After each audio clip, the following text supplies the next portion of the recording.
Hello friends, my name is Hemant and you are watching my channel Smart Investor. In this video, let us understand the concept of interest coverage ratio. The interest coverage ratio is used to measure how well a firm can pay the interest due to outstanding debt.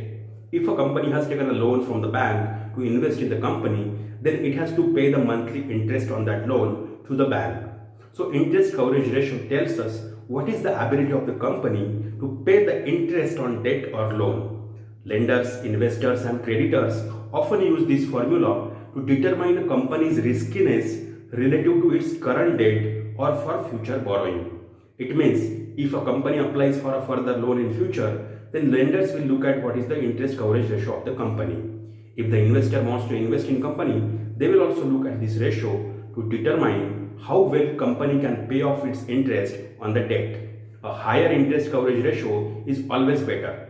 However, the ideal ratio may vary by industry. So we have to also consider which industry we are looking at. Now let us understand how this ratio is calculated. Interest coverage ratio is calculated by dividing a company's earnings before interest and taxes, that is EBIT, by its interest expense during a given period. So when denominator, that is interest expense, is lower, the ratio will be higher. And when can that happen? It will happen when the debt on the company is lower. But we have to look at interest with respect to earning here and not in isolation. So when earning in the numerator is high and interest in the denominator is low, we will get a higher interest coverage ratio. So if, for example, when this ratio is 1, then it means earnings and interest are the same. It means company uses all of its earnings to pay the interest on the debt. So this is a very risky situation and the company is in financially weak position because it's burdened by debt. When this ratio will be less than 1, then it means that the interest on the debt is higher than the earnings and earnings are not enough to pay off the debt. So the interest coverage ratio measures how many times a company can cover its current interest payment with its available earnings. In other words, it measures the margin of safety a company has for paying interest on its debt during a given period. When a company's interest coverage ratio is only 1.5 or lower, its ability to meet interest expenses may be questionable.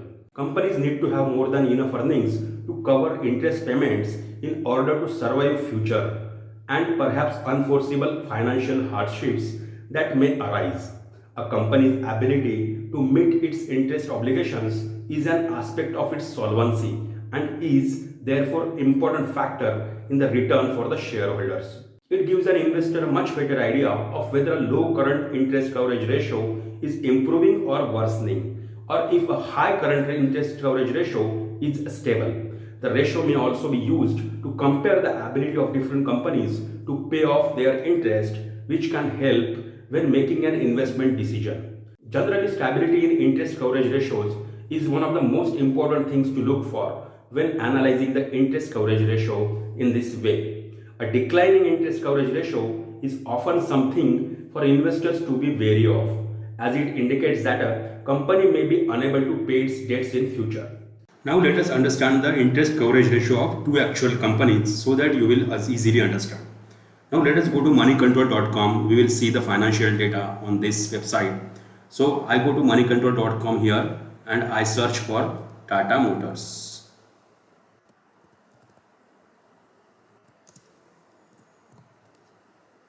So I get Tata Motors here.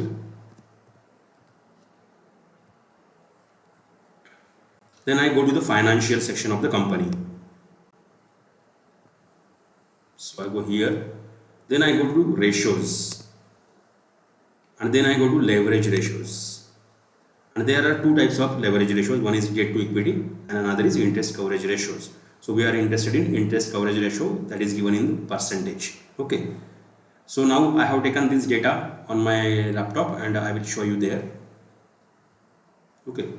So this is the data for the Tata Motors. So here you can see that there is a data for the interest coverage ratios for last 5 years from 2016 to 2020. Okay. So as you can see here, the values are 4.27, 2.93, 2.96, 0.7 and minus 0.06. So The interest coverage ratio for manufacturing industry are in the range of around 2 to 3 or 4, like that. Okay, so as you can see here, the interest coverage ratio has been good for first 2 years or 3 years. Earlier it was 4.27, then 2.93, then 2.96. Okay, so these were good interest ratios for this kind of manufacturing industry. However, for last 2 years, the interest coverage ratio has gone below 1. So it was 0.70 for 2019, and now it is in negative. So what do you mean by negative? It is negative because earnings are negative. Okay, because we have earnings on numerator in the equation. So earnings are negative, therefore interest coverage ratio is negative. So this interest coverage ratio going below 1 is a very risky sign for the company. That means the burden of debt is increasing on the company. Okay, and the same trend can be seen in this graph here. Okay, so as the interest ratio coverage ratio has been decreasing, it has been going down and down. Okay, if you look at debt to equity ratio here, there also you can see that debt to equity ratio was low earlier, but it has been increasing. So now it is 1.58. Okay, so 1.51 and 1.58 for last 2 years. So the debt to equity ratio has also increased. Okay, and the similar behavior can be found in interest coverage ratio. It has decreased. Okay, now let us look at another company, HUL, and see its interest coverage ratio. Okay, so we again go to moneycontrol.com and we search for HUL here. So we search for HUL. Okay, that is Hindustan Unilever. Then we go to financials. Then we go to ratios. Then we go to leverage ratios. And we have debt to equity and interest coverage ratios here. Okay, so now I have again downloaded this data on my laptop. So we will see it there. So here also you have the data for last 5 years. The interest coverage ratio value is very high for HUL. Okay, so you can see that the values are in the range of 358, then 179, 283, 268 and 80. So these are very high values of interest coverage ratio, because this company is almost debt free, as you can see in debt to equity ratio. So debt to equity ratio has been 0.03, 0.04, 0, 0.01 and 0. Okay, so it's almost having a negligible debt. Okay, so it's a almost debt free company, and therefore the interest coverage ratio is very high. Okay, so although the ratio has been decreasing a little for a few years, so earlier it was 358, then it has decreased, then it has increased, then for last 3 years it has been decreasing. Okay, so now it is, for current year it is 80.43. so even though in the ratio has been decreasing for last 3 years, but still this is a very good value for interest coverage ratio. That means company has enough amount of earnings to cover the interest payment on debt. Okay, that means when you compare Tata Motors and HUL is in much better position, because it does not have a large amount of debt, and also it has good ability to pay the interest out of its earnings. Okay, whereas Tata Motors is in a big financial position. But remember that you should not compare two industries in different sector. You should compare Tata Motors with Maruti Suzuki. Okay, that will be a better comparison.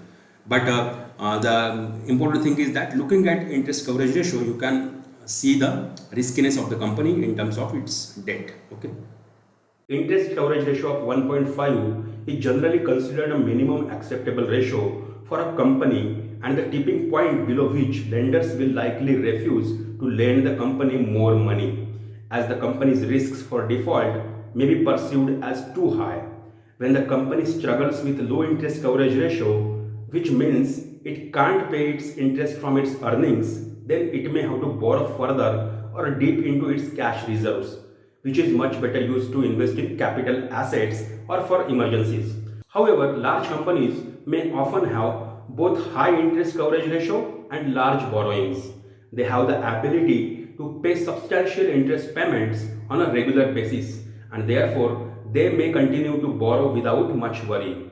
Therefore, we have to look at debt to equity ratio and interest coverage ratio together to arrive at a better conclusion. So I hope you have understood the concept of interest coverage ratio here. Please like and share this video and comment below if you have any questions. And don't forget to subscribe to my channel for such interesting knowledge on investing and press the bell icon so that you get notified every time I post a new video. Remember, the mission of this channel is to spread the knowledge of investing and personal finance in easy and simple manner. I will see you soon in the next video. Till then, bye bye.